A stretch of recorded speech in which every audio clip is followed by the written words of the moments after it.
Oh yeah, we're live. We're back. Welcome back to the Point3Podcast, your favorite trio of hosts. I'm back at it again today. Oh, we're so excited.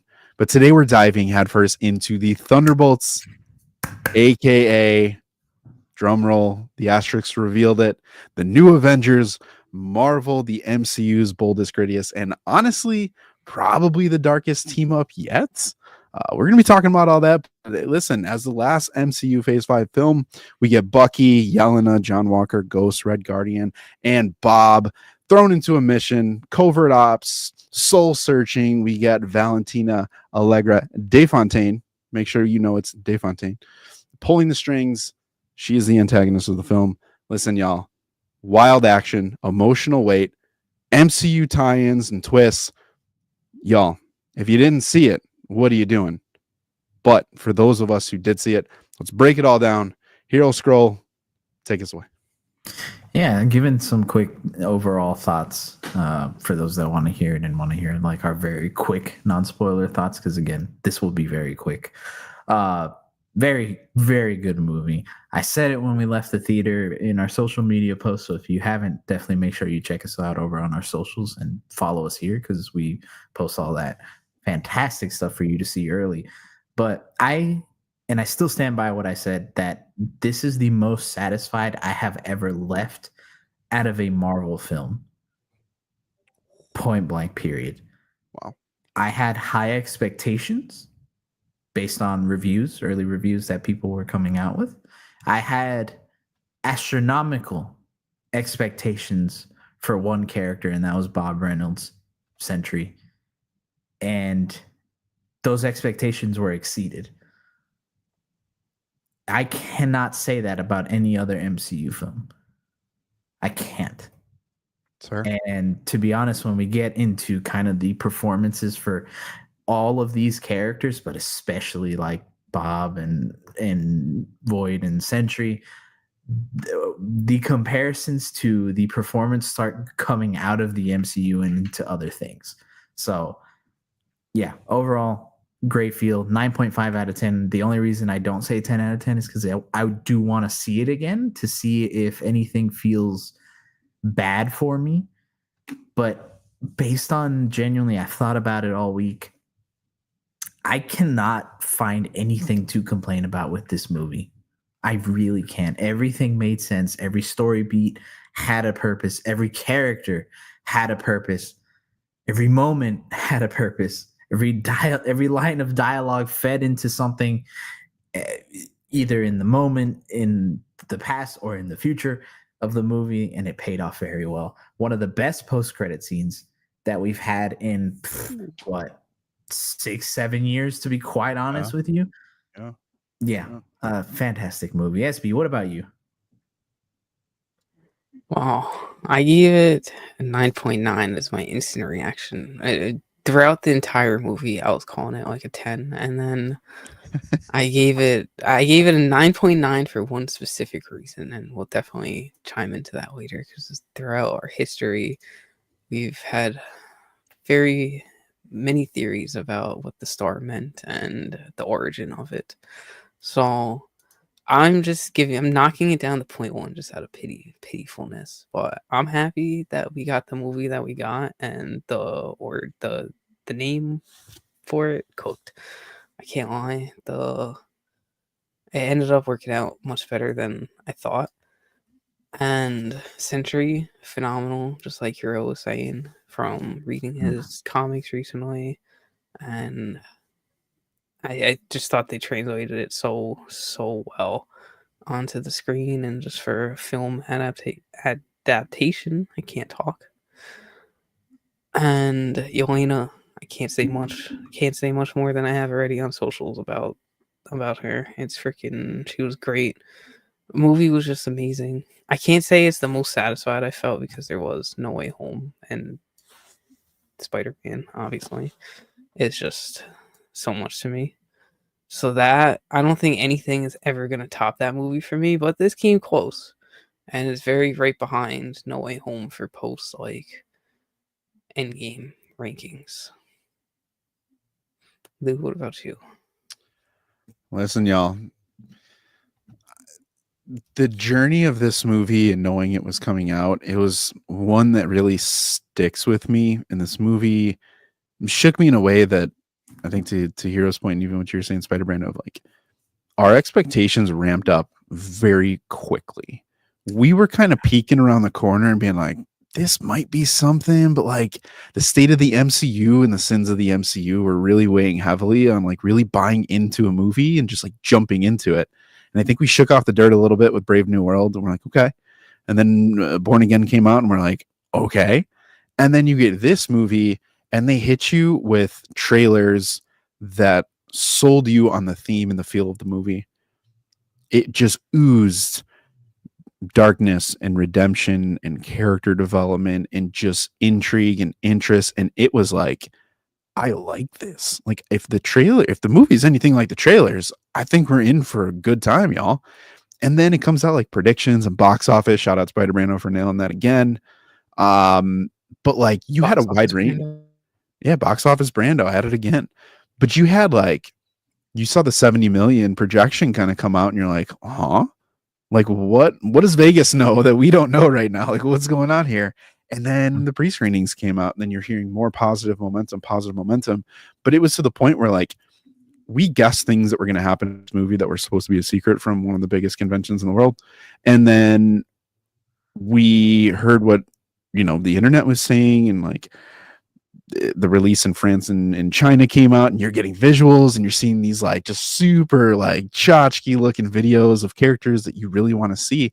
And like you're exposed to these things, and typically that's a downer for a movie, but it didn't affect this movie at all. And we've been talking about it for the last 5-6 days. People are like, oh, you showed me Sentry's suit. Spoiler. And it's like, go see the movie. You're not even close. Like you're not even in the realm of being spoiled. Yeah. And we did so much prep for this, especially with Sentry, and fell in love with 25 years essentially of Sentry history. And they delivered and over exceeded expectations. I can't think of a movie in recent times, MCU wise, to where that's happened, to where I'm like, this might have 8.5, 9. If it's crazy and goes out of control, 9.5 potential. And they were like, we see your 9.5, and like, we're going to have you questioning at 10. That's crazy. It's crazy. And now we're at the point, and we're going to reveal it. So shout out to all y'all that participated on our TikTok, but we're going to reveal where this kind of stands in our all-time MCU rankings. Where is it? Is it in the bottom third? Is it in the middle third? Is it in the top? So many people are aligned in this movie, and it just feels like it was a game changer. And that's very hard to do. And some of our top 2-3 movies in the MCU, that's what they are. They are game changers. And that's exactly what this did.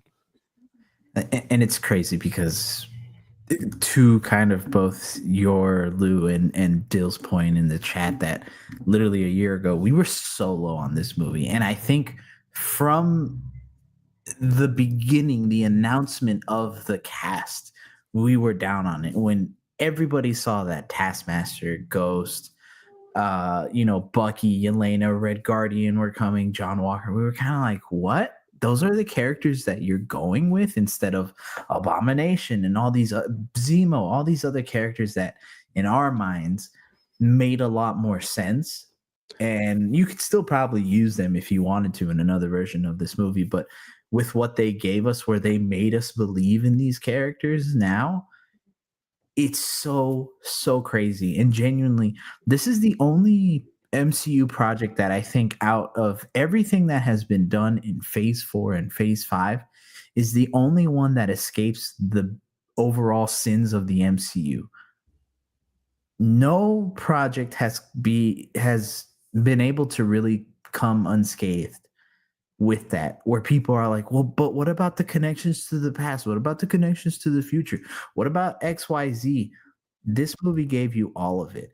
And Lou, to your point again, this was with spoilers out. Full transparency, the post-credit scene for me got spoiled before the movie came out. Mm-hmm. It was posted, it got spoiled very quick. And I thought, okay, that's an interesting post-credit. I wasn't too high on it.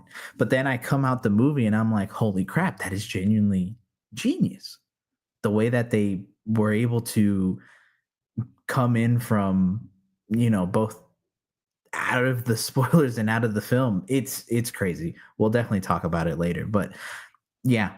And another thing, the themes, how this movie managed to make every character in here feel human to you, especially with the themes of them battling loneliness, depression, anxiety. I think something that everybody in the world has been able to, or has been dealing with in some form since the pandemic. And I think this is the first like big superhero film to address it properly. Yeah. And again, we'll talk about these themes in much more detail coming, but props to them for taking that risk with the film, and clearly it's paying dividends. Dude, and I do want to give flowers to Jake Schreier, because when we did our preview, we kind of looked at the credentials that the director of the movie had, and we're like, we saw the bear, and we went through and we're like, oh, like, not a lot of people are talking about this. And I think one thing that this movie did really well is kind of the opposite side of the coin, like Deadpool and Wolverine, to where it understood the state of the MCU and really used that to like poke fun at the MCU for like jokes and haha. But this movie, I feel like, took itself seriously. I feel like it took the audience seriously, and it took the people who were sitting in the audience and the actors and the characters of the MCU seriously, to say, like, based on what we're delivering with these themes of the characters, we know that they're down.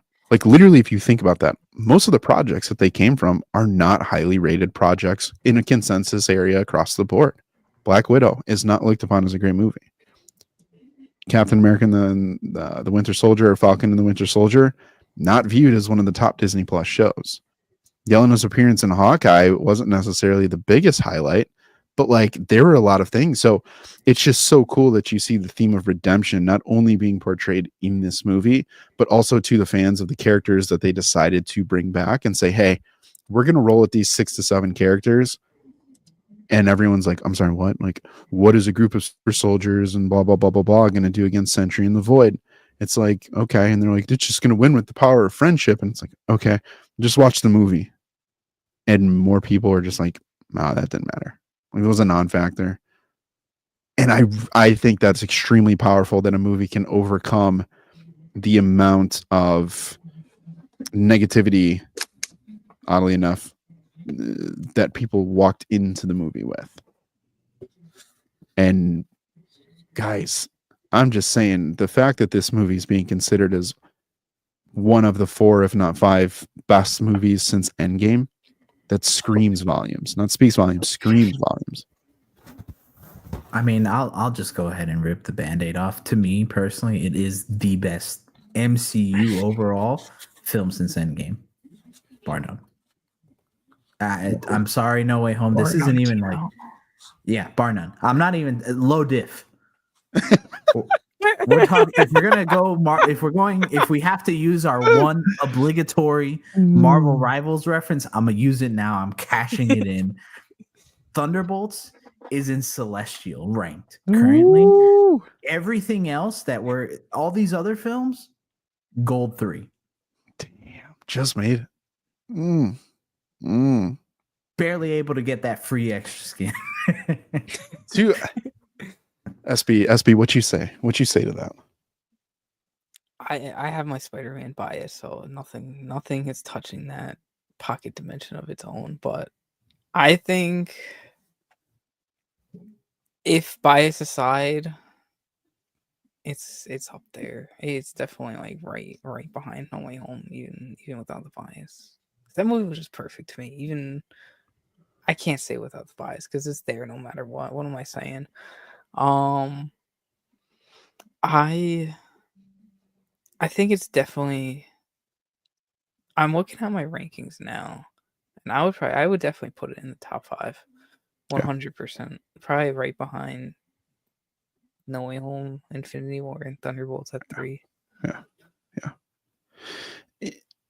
And even with that, though, when you look at like the movie's doing what the movie's doing and competing with other movies in the MCU that have an established fan base, Whether that be you've invested so much time watching MCU movies that you're like, well, yeah, this is a really great movie because it paid off 10 plus years of me spending my time, like months of my time dedicated to watching MCU films, and then going through and being like, you have fan favorites.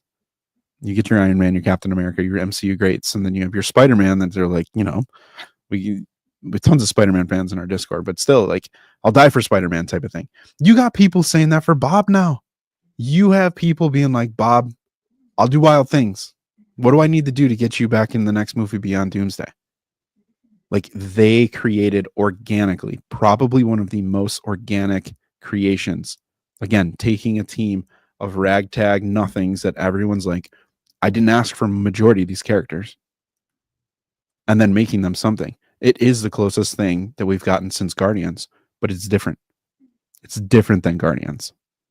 I don't know of another group in the MCU that's grounded like they are that will make you care for them in the way that you did when you did not want to care for any of those characters before. And people didn't. There's a running tally of like almost like Deadpool and being like, who's going to die first? Like, the fact that you're thinking like all these characters are going to die and you're okay with it, that to me is like, well, we don't care. We just want to see the violence. But they didn't. So again, for me, this is competing with a third Avengers movie and a third Guardians movie and a second Black Panther movie and a pseudo team up movie full of other heroes that we've grown to love for 6, 7, 8 years. That's insane. I never in a gajillion years thought that I would be sitting here today, a week after being like, it could be good, to be like, it's great. Yeah. I don't know, man. The Cinderella tale of this movie has, I think, also might add for it the personal journeys that I think, honestly, collectively as fans, we all had. I don't think there's a single, no one will ever be able to convince me, and if they tell you otherwise, they're a liar. No one was high on this movie. Nobody was like, I'm so excited for the Thunderbolts. No, nobody was. Nobody was. The Those fans out there. Yeah. No, I mean, I've been seeing a lot of people saying how they've been hyped for it since day one, and I'm like, yeah, I don't believe it. I don't believe that. No. But you could have been excited because, again, this is one that kind of piqued our interest. We just didn't have a lot of faith. But what this has done is reestablish, I think, a huge chunk of faith in the MCU. And a lot of that centers around the characters, how they were used, and honestly, the way that it was filmed. And they just did things in this movie that you typically expect. Spoiler, I'm going to say that this is my best example. The whole team saving people from falling rubble, and they're finally embracing that new Avengers, saving other people. There's a purpose. I'm actually going to do something for someone else type of thing and not be so selfish and self-centered. However, when Red Guardian was standing in front of that little girl and the Void could have absolutely shadow smashed one of the heroes, he's like, no, I'm going to smash the little girl into the ground and she will become a shadow and enter my Void. And there was an audible gasp in the theater and hands went off of laps to mouths. That was a moment I was like, oh, bro, like, what? I was shook. I was like, damn, there's no way they just freaking did that. My entire theater gasped. The surprise. Go ahead. I was just gonna say, I was just adding it. I definitely gasped too. Yeah. No, the surprise that it had. Again, every action that these characters take, very purposeful. A character that I have seen a couple more people talk about, but I definitely want to shout out to John Walker. I know not everybody loves his final design at the end. I think it's fine enough. However, and it just shows the power of what this film was able to do, where you take a character like John Walker that was genuinely very hated. And the funny thing is too that, and we kind of forget about it, but Captain America and the Winter Soldier Sorry, had to take an inside joke. I was trying to hold in the laugh. I could. That's two. Yeah, it's two of them. Let's see how many we can get in. It really showed you his story already. So like it showed you how tragic of a character he was already, but for this film to be able to drive it home and for you to almost be able to like him a little bit is a testimony to the film. Yeah. I mean, I think with that, I mean, do we want to get into it? I think so. Get a little deeper into it. Yeah. Official spoiler warning in case you haven't. If you, I think at this point we're gonna just go into it. So SB, I want to throw it over to you first in terms of us talking like character likability.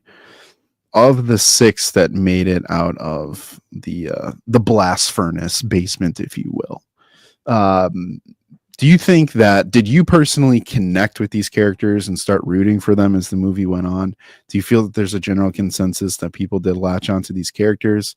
How do you think their portrayal and kind of their aura and vibe ultimately changed from what we thought they were going to be going into this to ultimately what we got when we came out? I mean, I was pretty high on Yelena, obviously, going into it. Yeah.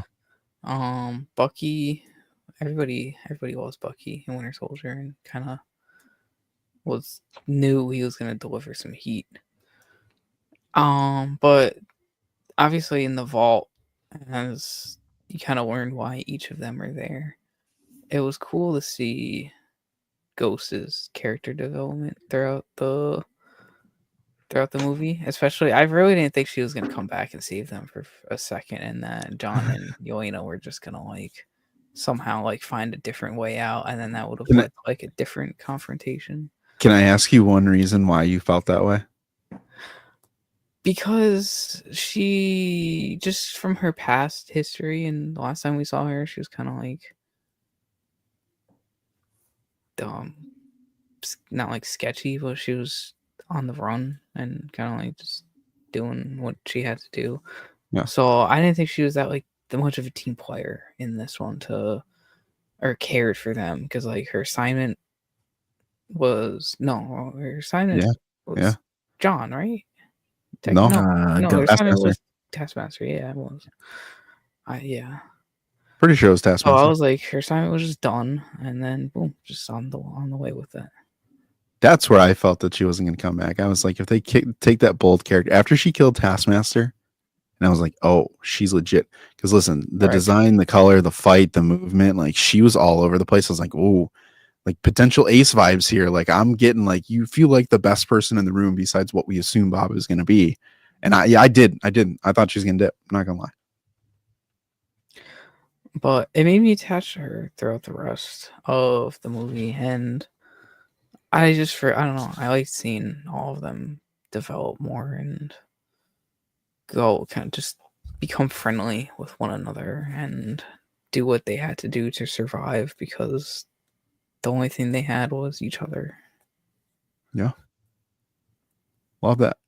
Hero, how'd you feel about the characters? What'd you think about their performances? And what'd you think about like ultimately them choosing this group overall?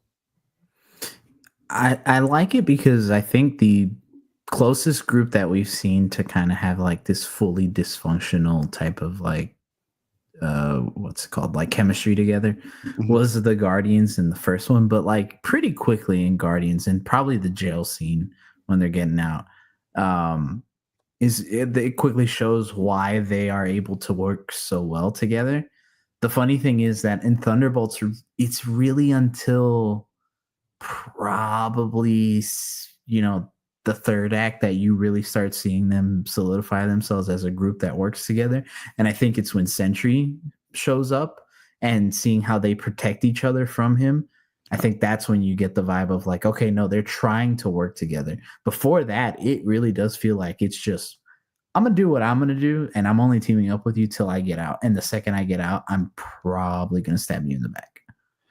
And you know what's funny about that too is even after the Sentry does become Val's Sentry, in that fight in the Watchtower, Yelena's the only one that he doesn't actually like really hurt when she jumps on his back and tries to like assassinate. He's like, I'm gonna jump into the ceiling, knock you off, and then I just threw you. Everyone else is getting yeeted out the window and then through some concrete and stuff. Like, bye. But it was funny that like that relationship, it's just so cool how they all kind of stack together throughout. And I think we talked about this too, and we've talked about this really every day, of just like how each character kind of fed the next to get up to the next tier of like the support characters. Everyone had their moment. They had either a great quote or dialogue moment, and then they had a great action moment, but they also kind of created their own for like Ghosts elevating John Walker and John Walker elevating Bob.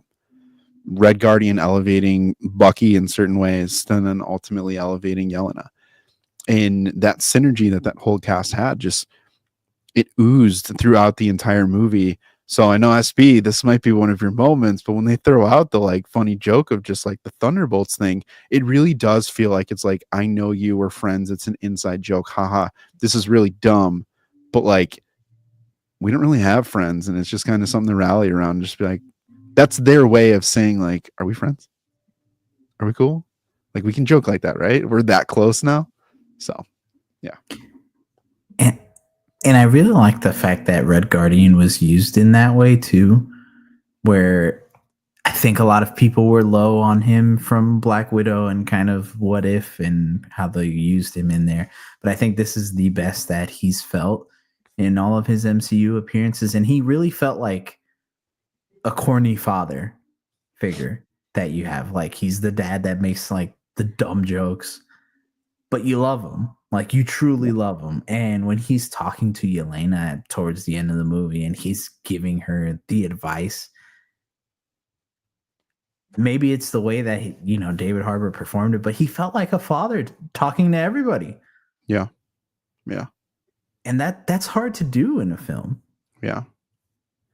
What I liked most about Red Guardian is that, again, like kind of the movie is saying, he doesn't lie about who he is. Like, he knows he's washed.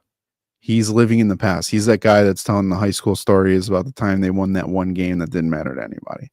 But like, he's not really going to do much of anything. He's not going to give you that Bucky moment. He's not going to give you that Steve Rogers moment of like glory to Mother Russia, and he does something insane and we're like, dang, that was a super, that was lit. It's not going to happen. His thing, he's a support role at best. But what I did really like, and this goes both ways, I don't think you needed to watch Black Widow to get this feel of that father figure aspect for Red Guardian. But I do like how he really helped move Yelena's character arc forward by giving you that tell aspect of it, of like, I still see the light in you.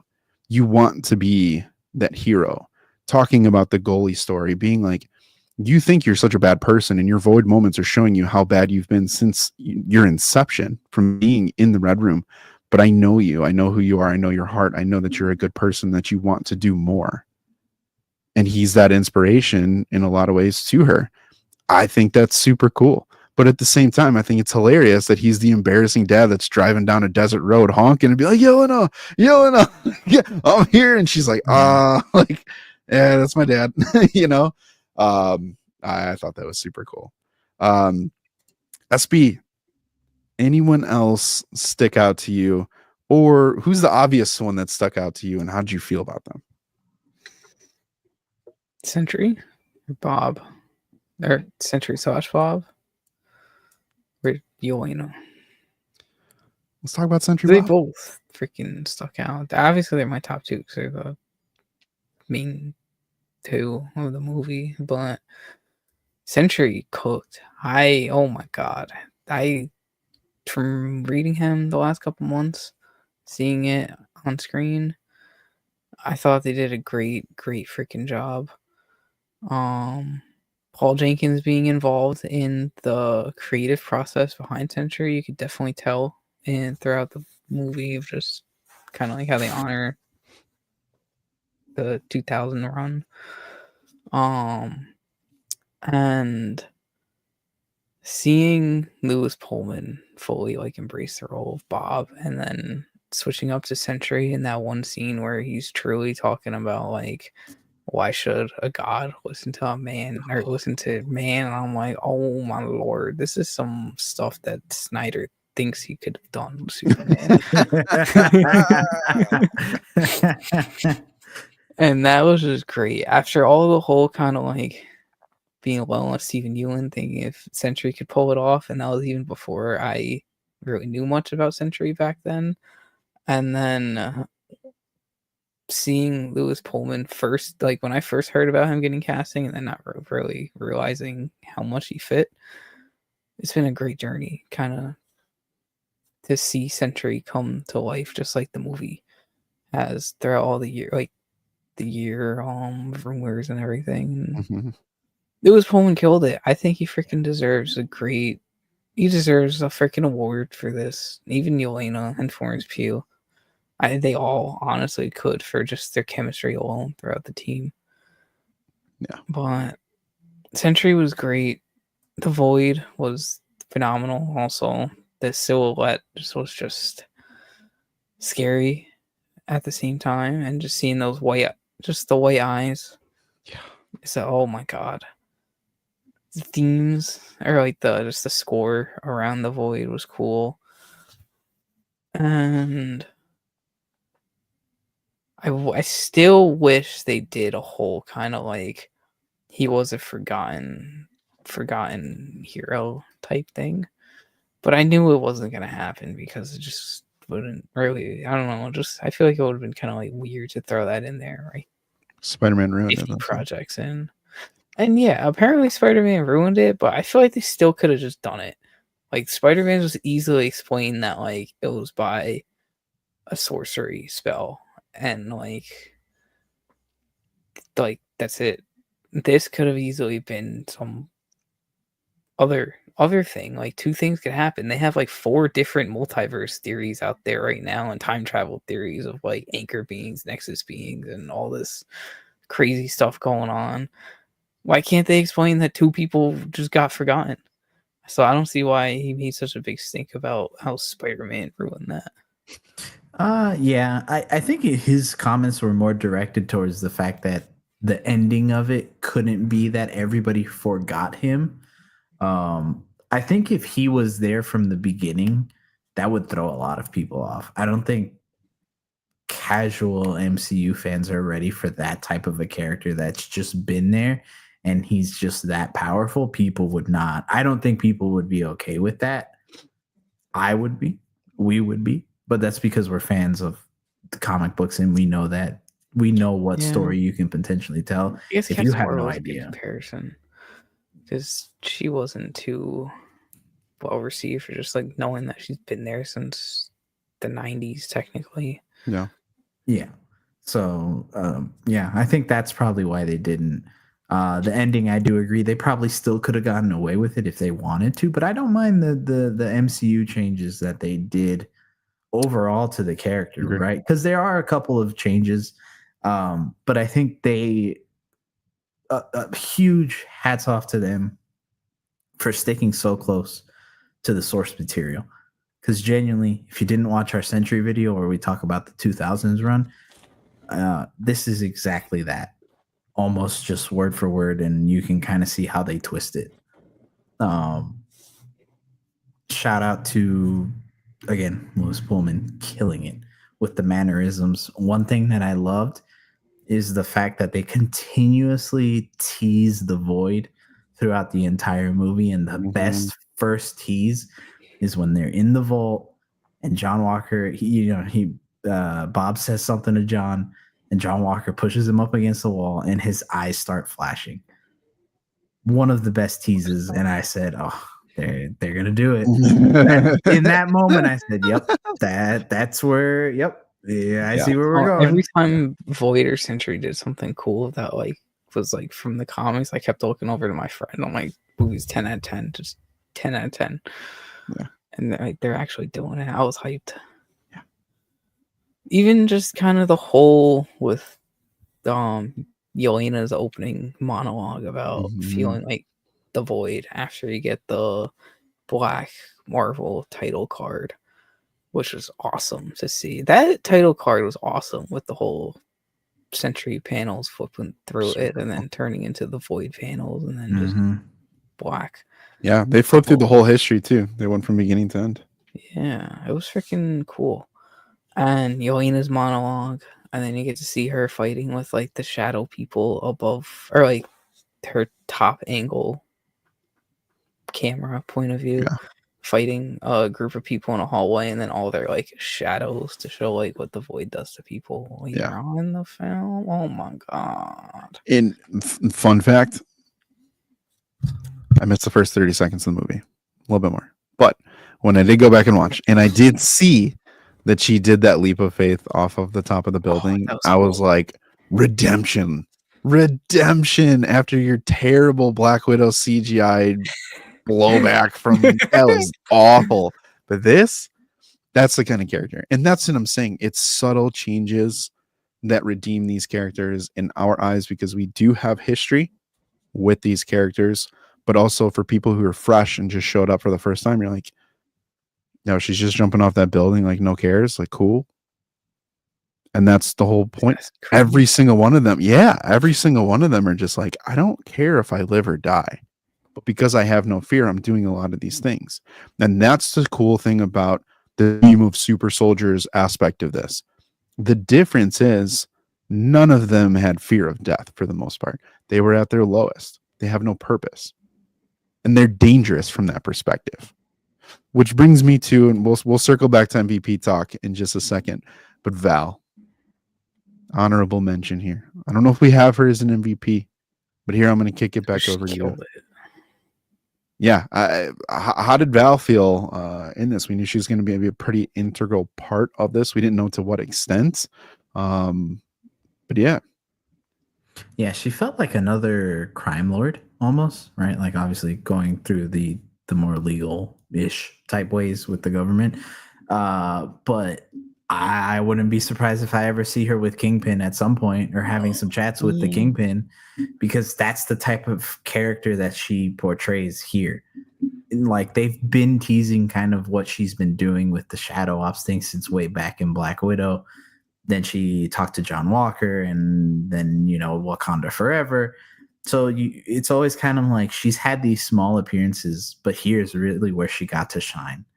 And it was really cool to see how she was manipulating things, trying to kill them off. Like literally, if they didn't work together, they were dead. Probably not Sentry, but everybody else was. She did great. She did great. She made you feel like you wanted to see her lose. And in the end, when she's able to snake her way out of it last second, it's so frustrating. So frustrating in the best ways possible. SB, how'd you feel?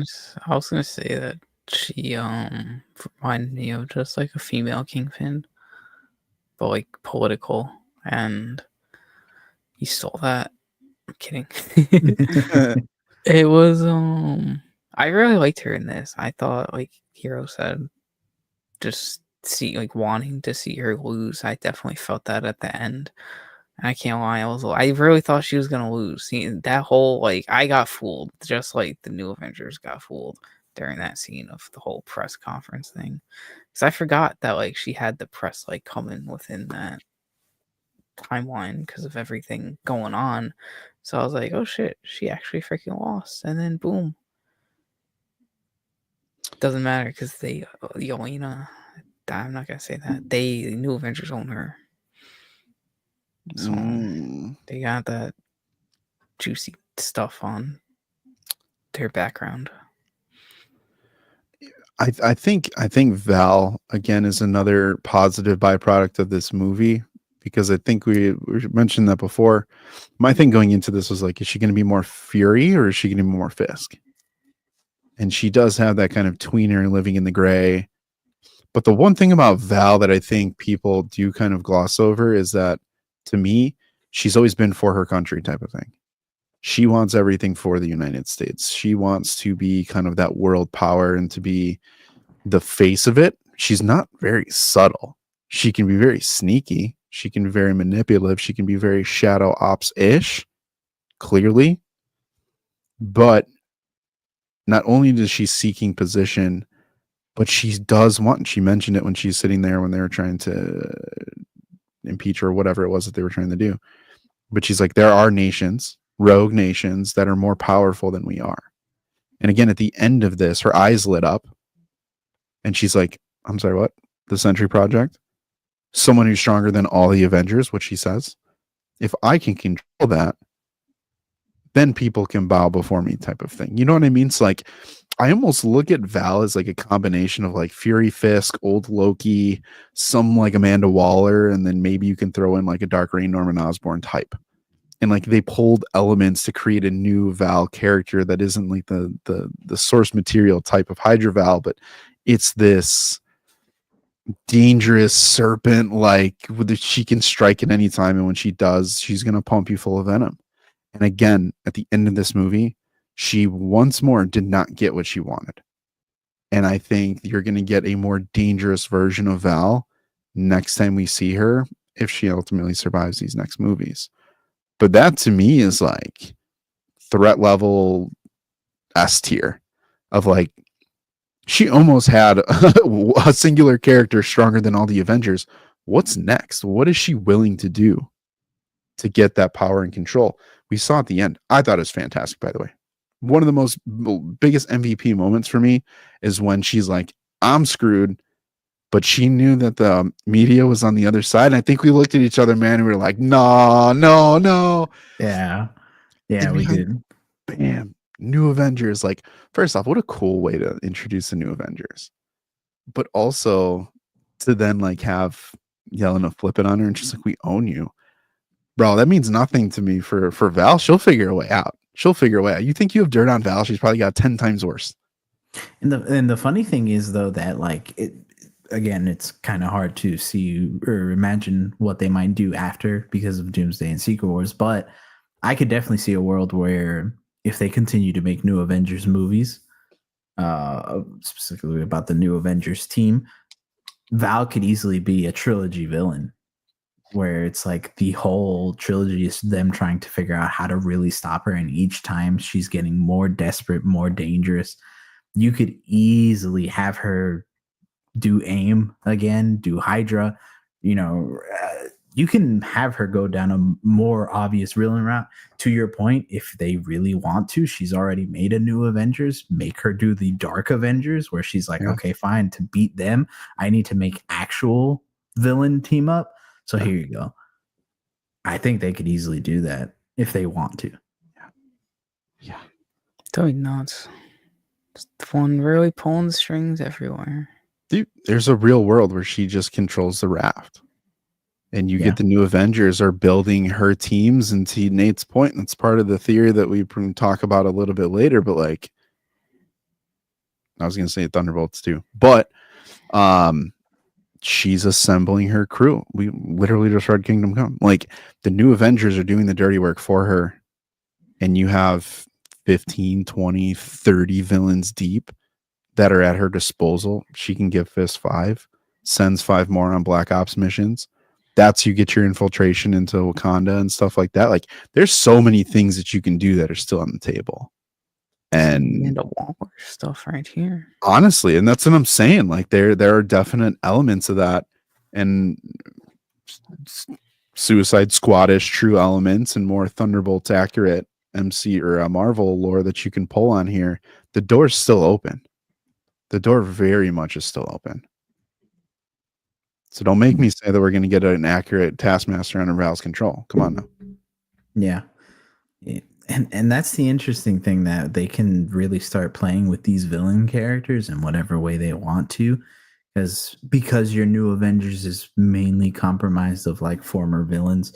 You can go down that route and have that really be fun, like really introduce some cool conflicts into it. And you can, I mean, yeah, quite dude. honestly, why not? Like you can have her be like, there's a world where, to me, Marvel forms a Kingpin connection with each other. And she's like, I need an assassin. And he's like, I know one. And he sends Bullseye after one of them, Yeah. Because don't tell me a Bucky Bullseye fight would not slap. That would be insane. Dang. Bro, stairwells would never be the same. Never be the same. Imagine if Bullseye tries to get Bob, and then Bob just like Sentry activates at the thought of just him dying, and he just like catches something. He just catches like whatever Bullseye's fit. Oh my god, that'd be so good. Listen, y'all. There is still a world where this may happen in a portion of a battle world or Doomsday or like a New York region where stuff could just be there. Just saying. Yeah, I could vote Val for a Baron. I'm just saying. She's dirty enough. She's dirty enough. She has connections to Doom too in the comics. So I mean, it's not too far fetched. And again, that's the cool thing about Thunderbolts is that they also managed to connect to the greater MCU with both the post-credit scene and just the new Avengers name change. Like that really allows them to propel the entire team forward in a way that I don't think anybody was expecting to. Even when we got the chair reveals, I think a lot of us were kind of scratching our head a tiny bit. Even though we didn't know about it, it was still like, man, I wonder why they're revealing them this early. Mm-hmm. But I think now that we've seen the film, it's kind of like, this is like you take it and you run with it. Three questions real quick. 2 from the chat. 1 based on what you just said. Was the biggest W going into this movie the fact that they revealed the characters that will be in Doomsday before, obviously, Thunderbolts happened and Fantastic Four? I think so.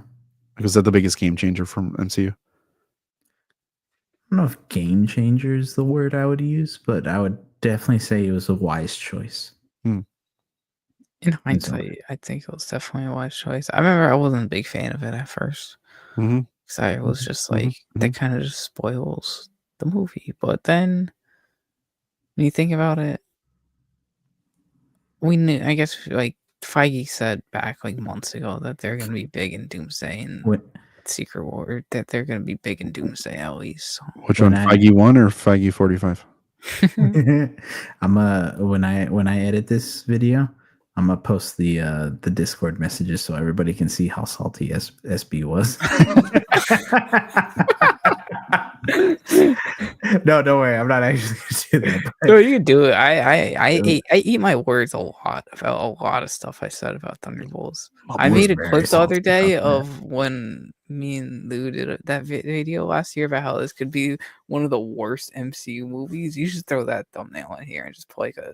Dude, I'm sorry though. I still stand by that. I still stand by this could have been at that time. It could have been bad. Like, that clip was crazy. Like we were like, Thunderbolts had no Ross, no Red Hulk in it. At the sound of it, we're like, what the heck are they working with? There's like the core of them in the comics and the source, but it really worked out very, very well.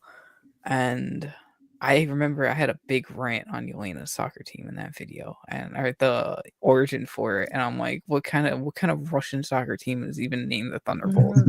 But thinking about it, I feel like that's actually a pretty damn cool Russian soccer team name. And who sponsored them? Do you remember? Oh, someone's tire shop. I thought that was funny. I did think that was kind of funny.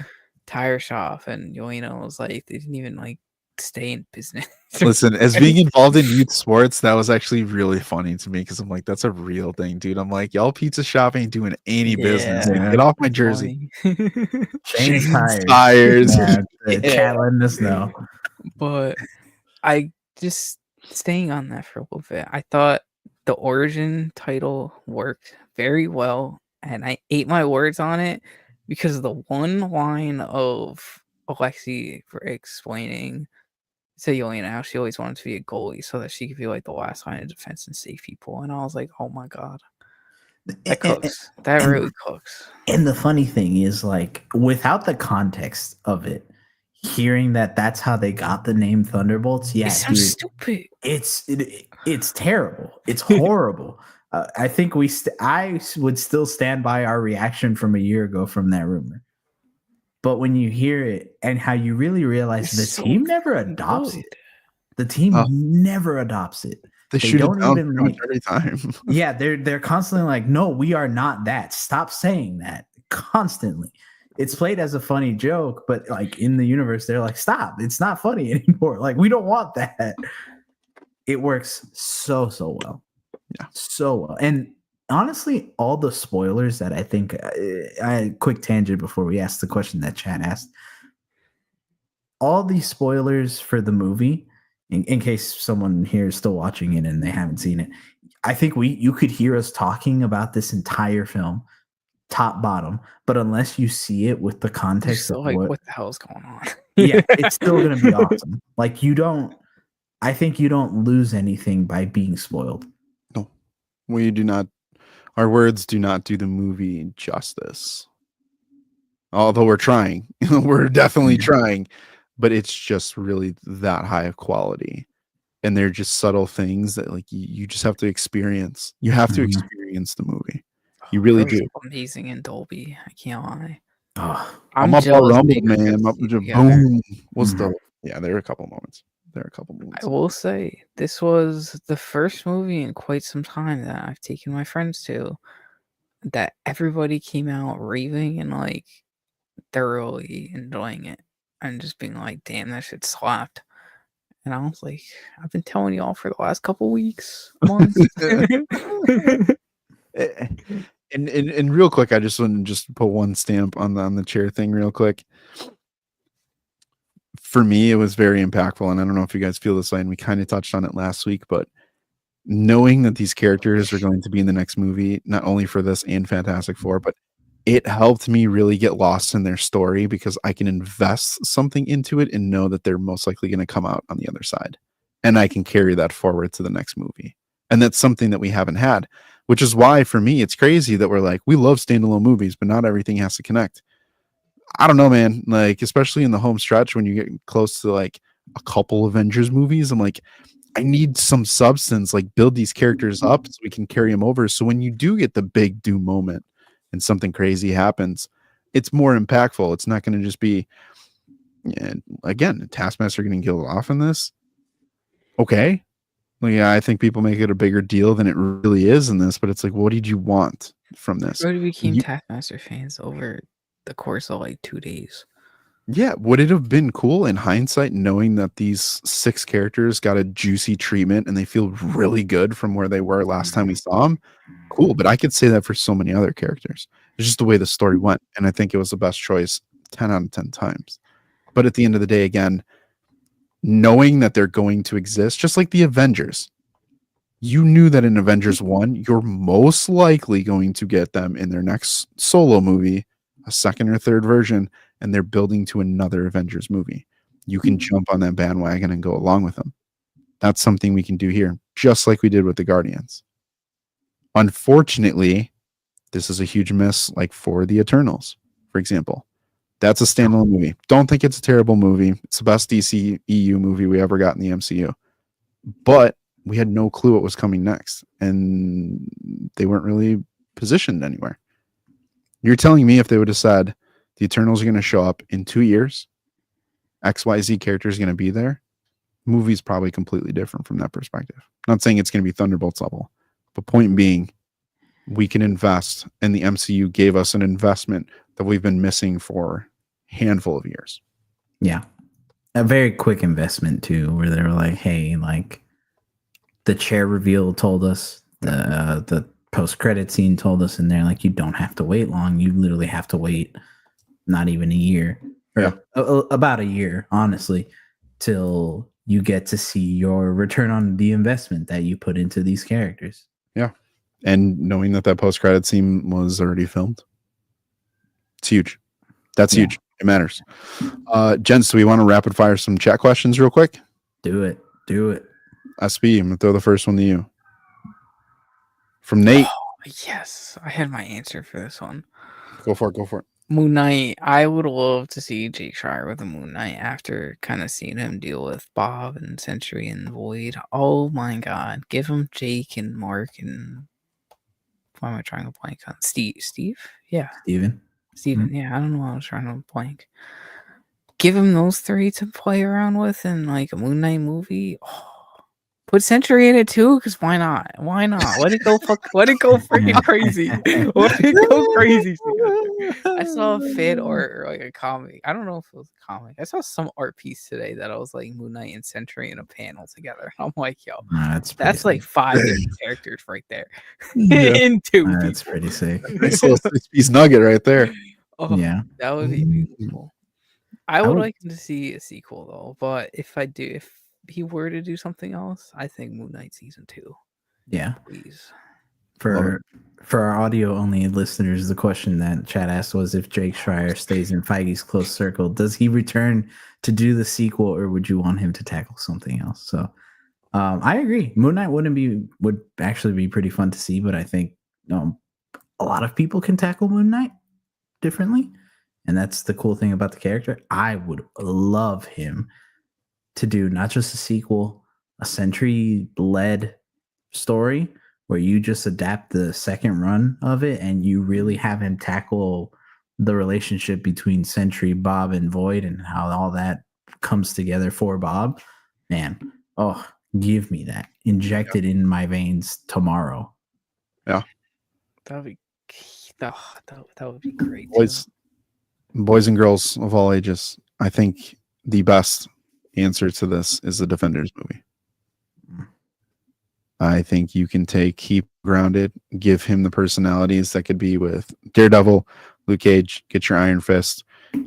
Obviously can handle kind of those out there aspects of things, but just give us another team that's new and fresh. Like, I think that you could do wonders with handling all those characters and giving us a new introduction to kind of a grounded New York team. And to be honest with you, I don't think it would happen, but I think you could supplement and throw in, honestly, like you could keep a Moon Knight, or this is where you get kind of a passing Spider-Man or something like that. Like you can have an Ace. I think he handled the Ace really well, of like kind of that high caliber character, but like the core of like a Punisher, Daredevil, Jessica Jones, Luke Cage, and Iron Fist type.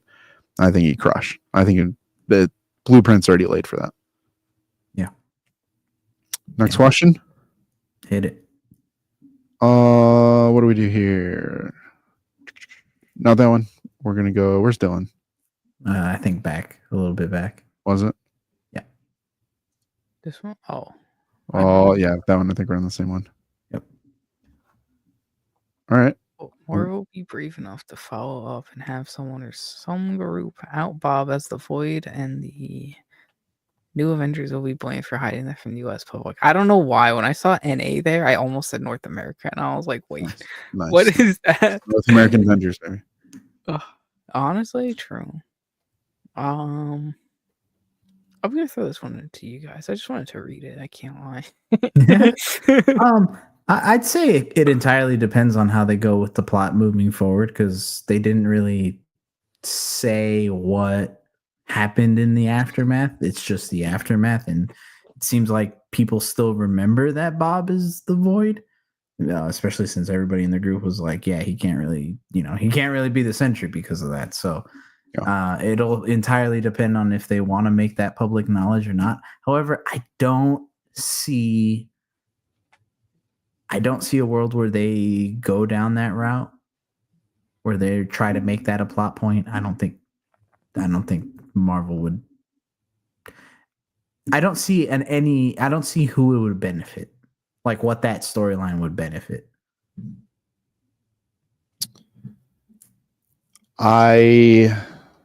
Someone help me here. I'm trying to type it up and I don't want to mess with my camera. Who's the therapist that was in Born Again? His girlfriend. Heather. Nate. Heather. Yes. I think it'd be super cool if we see Heather be the therapist to Bob in the Void and have a connection with Fisk. And Fisk is the person that like uses this. Like, I think our thoughts and theories of like, it happened in New York, it should be referenced because it happened in New York. Val should be incorporated with Fisk, whether it's in person or just in mention. Dean, like, you get the whole crew. I really think Born Again in this should mesh. Season 2, there should be references of the Thunderbolts And I wouldn't even be upset if a couple Thunderbolts characters showed up in the series somehow, some way. But I do think it'd be kind of cool to like have those ties. The more ties, the merrier. 100%. At this point, I definitely agree. Definitely agree. Yeah. All right, Last one. Yeah, last question. Would we be robbed if Sam's Avengers team was assembled off screen? I mean, this kind of happened at the end of Age of Ultron, where it was like the non-new Avengers. It's funny because now we're gonna have to be careful to differentiate that. That's so funny. Google will take you back to Age of Ultron, I promise. Yeah. So, yeah, I mean, I think we would be if they were, but I see a world where it's kind of like, I don't know if him assembling the team is something that needs to necessarily be on the screen. If that makes sense. Like, as much as it would suck if we don't see it, I feel like it would need a lot of time to see the team assembled. Yeah, I feel like with everything going on, I'd be okay if it's just off screen. I'm gonna be Because honest. we know the process started at least from Brave New World ending. So like, at least we know it started. So I'm fine. I'd be fine.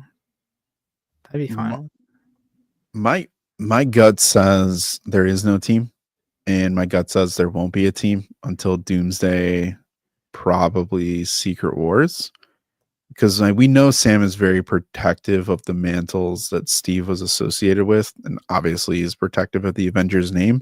But I do think there's a world where he can't find people yet. No one's interested. Even the new Avengers, like they just stumbled into it. We still really are kind of, the Avengers are in a void type of thing, where Sam is going through the process, but before he ever gets that assembled, you got your Doomsday problem.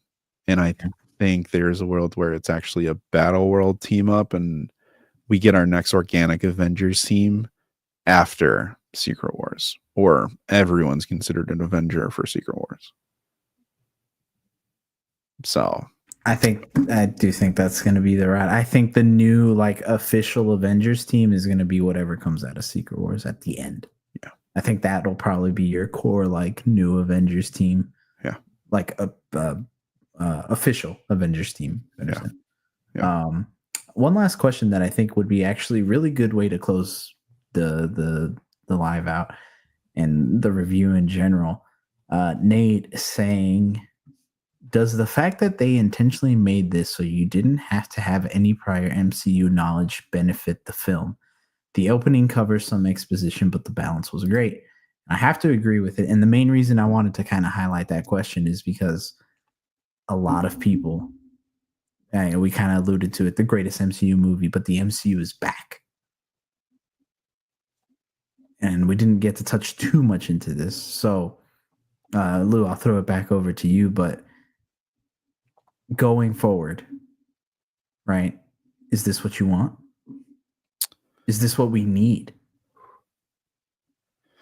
I think it's a need to be kind of a nice shot in the arm for fans.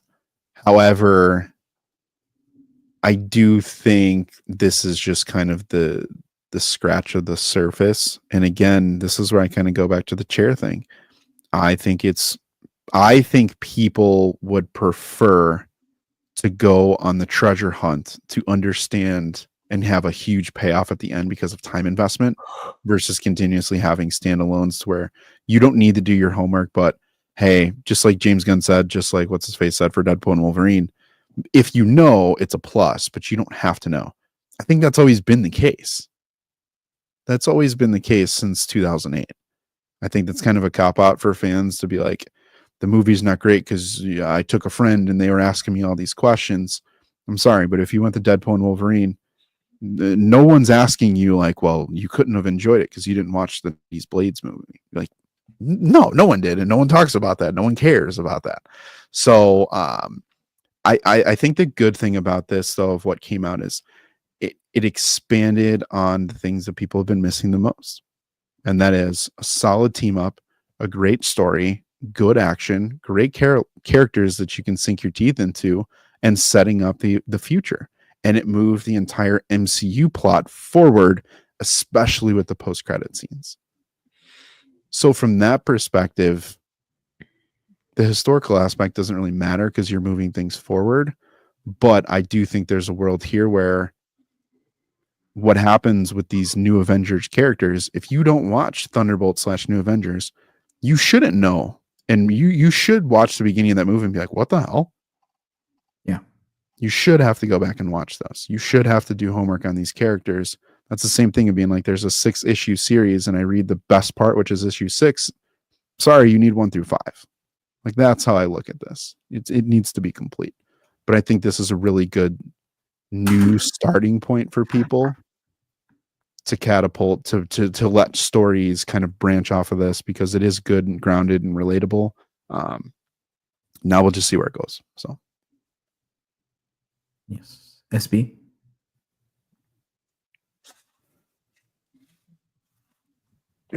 Gathering some thoughts. I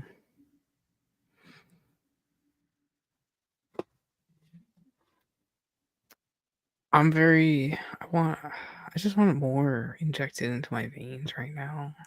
I'm gonna go watch the movie again and again and again, just like Bucky's old. You get 2 Rivals references tonight. Yeah. But I just want to see it again. Yeah. And just fully get to enjoy it from like trying to pick up more details or foreshadowings that came out, and kind of just like understand more of the theme and symbolism more throughout it,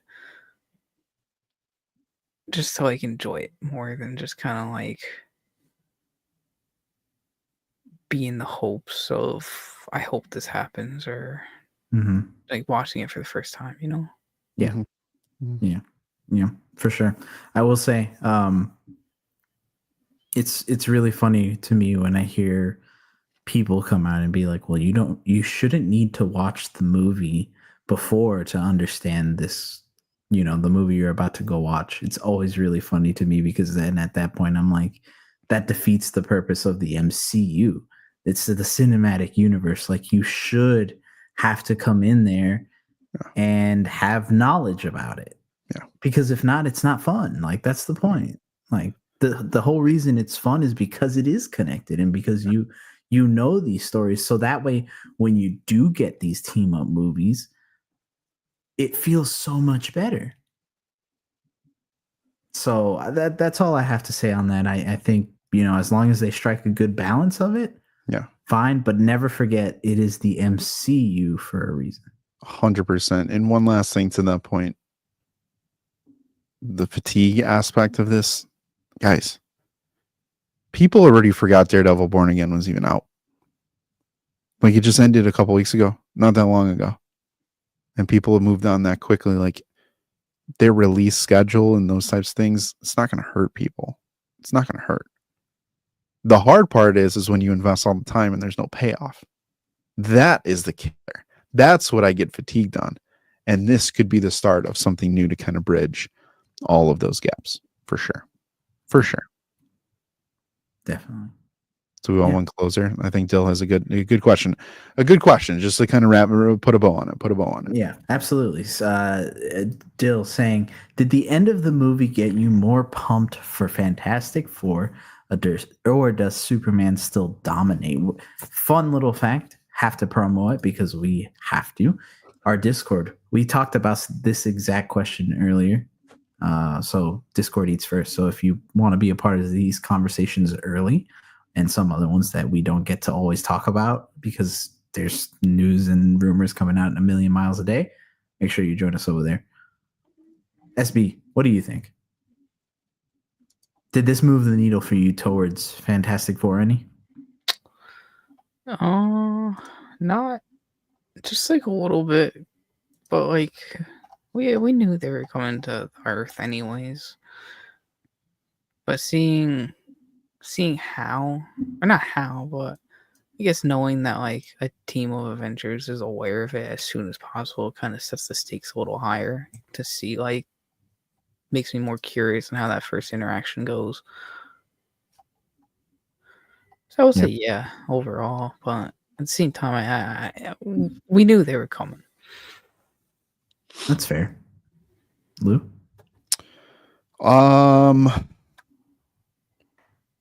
It moves the needle. Again, this movie has positive momentum. Superman question. I'm sorry. I'm still so I'm hyped for Superman more still. I just wanted to add that. Yeah, I listen, there's two parts to this. One, I'll address the Fantastic Four piece first. It did get positive MCU momentum to kind of move it in, because now we know that the Fantastic Four are going to show up in Doomsday. We know that they're going to enter into the 616. Now, when we go into this movie, we're really looking at it of like, it's not an origin story, but it really kind of became an origin story of like, who are you? What happened? And why did you flee? And why are you here? We have questions now, dedicated, refined questions, and we can go into this movie to say, who are you and why did you leave? And you can walk out of those two with something a lot more tangible now than before. If we didn't know they were going to be in the MCU, we'd still be sitting around probably towards the end of the movie and be like, is the post-credit scene going to be them going into the MCU or not? Is it going to be Doom? Is it going to be this? Is it going to be that? We just know it's the ship. We don't actually know if it's them specifically. We just know it's a ship. Someone could have taken the ship. Maybe it's Silver Surfer. Maybe it's Doom. We have no idea. We just know it's the Fantastic Four craft. Yeah. We're just implying that it is the actual team now but we didn't actually technically see them. Very true. Very true. Yeah, it sets it up to be very interesting, and I think it definitely moved the needle for me personally. I don't think the problem is that Superman is this fresh, new, exciting thing, start to a new universe. First DC like dedicated Superman film we've gotten in what did Man of Steel come out in? 12 years. 2013? Yeah, in 12 years. So that has its own thing, and I don't think any other comic book hero would be able to really like compete with that. That's kind of its own beast.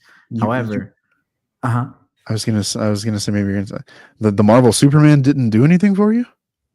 I mean, he definitely did. But you know, great things, baby, great things. Great things. I need to lose Pullman. Yeah. But you know, the problem is the casual fan is more like Superman has more of it's completely different. What I will say though is that it does make theory crafting a lot more fun. And I do think that, like, if you're a Marvel fan, it does make Fantastic Four a lot more interesting to see, because SB, I have to give you a shout out for this one theory that you kind of threw out there. I didn't get to answer because you said it, I think, yesterday or the day before. But you said, what if the like second half or later half of the movie, they're already in our universe and it's already dedicated into setting up more of what Avengers Doomsday comes up. And I'm like, that's actually really cool. Yeah, that's actually really cool and something that potentially could happen. Yeah. You don't have to now waste the time. Like you said earlier, like, oh, when are they coming in? We know that they're here if it is them. So yeah, I think that's a really good theory, and I think does move the needle for Fantastic Four overall. Yeah. Agreed. All right. Well, we can't keep the people waiting any longer. I know we said we were going to announce it on here, but boys, we need to reveal before we go where Thunderbolts ranks in your MCU ranking. Just kidding. That's not. Nope. Top 4. No. Best since Endgame. Is it better? Deadpool and Wolverine, Guardians of the Galaxy Volume 3. I totally goofed this. Guardians of the Galaxy Volume 3, Thunderbolts, or No Way Home? Which is the best out of the 4 post Endgame?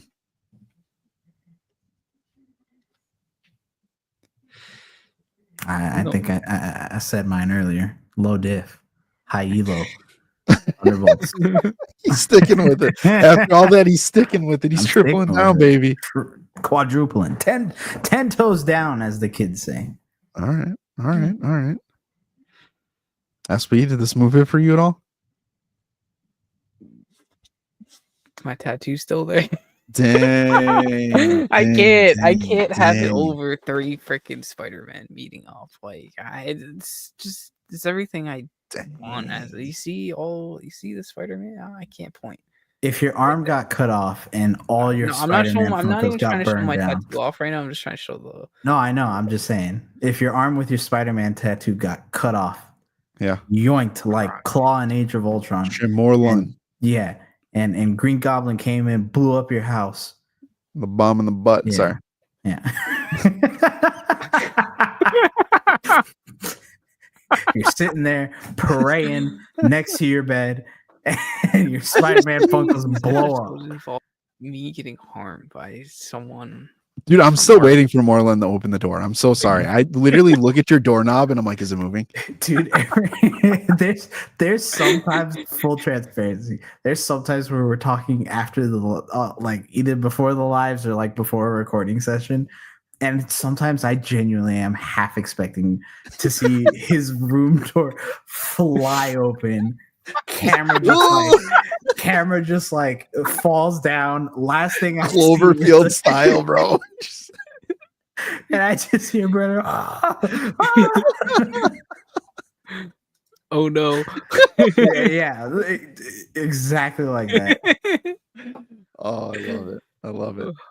All right, well, unfortunately, Guardians of the Galaxy is still the best movie for me. What? I've decided. This is a close to. I think I want to say it's above Guardians for me at the moment, but I need to see it again. We could talk one day of the differentiators, like post Endgame, like the top tier movies. I think it's a really cool conversation because when you break each of these down, and people have some other entrances, like we heard people on TikTok and Discord talking about like Shang-Chi's up there, Wakanda Forever's up there. Like there's still some really quality movies. But again, the fact that this movie is in play with some of the best of the MCU, it just well done. Yeah, well done. And one very quick final thing, I do think there's a world where Avengers Endgame continues to go lower and lower and lower on the totem pole of greatest MCU films. But which one stays the highest? That's something you got to stay tuned to us for, because we're definitely going to be revealing these rankings more than likely after Fantastic Four. So definitely, if you haven't yet, make sure to keep in tune with us, because those are going to be coming again after Fantastic Four. It's just too close to do a whole list and then have to redo it again. The amount of work. First off, appreciate all of your guys' support, though. For real, honestly, like we are working super hard on so many things right now, and the MCU re-ranking is a disgustingly large project that is extremely time-consuming to not only get right, but to present to you all. So appreciate the patience on that, but no, it is coming. The summer is going to be absolutely insane for us. Yeah. A peek behind the curtain really quick. Go ahead. Let them know what's coming up. If you didn't see it on social media, right, this month is the month of Superman. So we're going to be reviewing 4 amazing, fantastic, potentially all-time peak Superman series, starting off with Kingdom Come, Superman for All Seasons, Superman Whatever Happened to the Man of Tomorrow, and we're going to end it off with All-Star Superman. The following month will be dedicated to Fantastic Four. As we get into some of those comics, we're not going to reveal them to you just yet. We got Heroes Con coming up. We got Fantastic Four. We got Superman. Reverse those because I just confused the release dates on them. I switched them in my mind. But yeah, we have a lot of stuff coming up for you guys, so definitely stay tuned. And then, like we said, after Fantastic Four and after the madness of July ends, MCU full rankings, every show, every movie, raw dog, baby. It might potentially come out before Doomsday with how much work it might be. It's our end of the year video. I mean, like, it is a lot though. Like, I think a lot of us. Wait comes out before we get it done. It might. I mean, it's so funny though, because like we constantly talk about it. and how much work it does go into. But unless you're like sitting there and actively trying to rank things, it's tough. And then when you start going back through and you're like, holy crap, I don't remember Thor the Dark World. I now have to kind of go watch Thor the Dark World to really see if I hate it or not. And the Thunderbolts has taken us all the way back to phase 1. Like all the way back to phase 1 in comparisons. And we're like, oh, we really like that for Thunderbolts. We remember this from phase 1. Are we sleeping on this? Are we sleeping on that? Is it this? Like the review and the process is, I mean, and you guys know, I'm sure you guys do this too. Like those of you watching and listening, y'all probably got your own thing. Update it and then come back and then tell us. So yeah, for sure. Yeah. We can do this all day, to quote Steve Rogers, or hey, to quote on your left. On your left. Great little reference, by the way. The other great reference was the Red Guardian commercial. When he was like, I can do this all night. With his weird. That's so good. That was hilarious. Yeah. But everybody. John Walker won't piss me off, though. That was really good, though. It was really good. Go watch the movie. Go watch the movie. Let's all go watch it together. Again. Yeah. Barzy, go into Discord, man. If you guys want to keep talking about Thunderbolts and stuff we didn't maybe get to, like best moments and all that kind of junk, go in the Discord. We're still gonna be on. We'll talk. We'll chat. Oh yeah. Definitely send it. And again, for those that are not there yet, you're missing out because we're gonna go keep talking about it probably for another couple hours. Yeah. But everybody, thank you so much for listening. Thank you to everybody that was here live, or if you're watching after the fact. Thank you so much. We appreciate every single one of you. Make sure to come back next Wednesday where we'll be live streaming another topic, and make sure to subscribe to us here and listen to us wherever you get your major podcast. But gentlemen, everybody, we have been your favorite trio of hosts, Lou, myself, Hero Scroll, Spider Brando, right there below me. 3 things that you need to keep doing. You need to keep watching. You need to keep reading. And you need to keep nerding out about the new Avengers. Have a good night.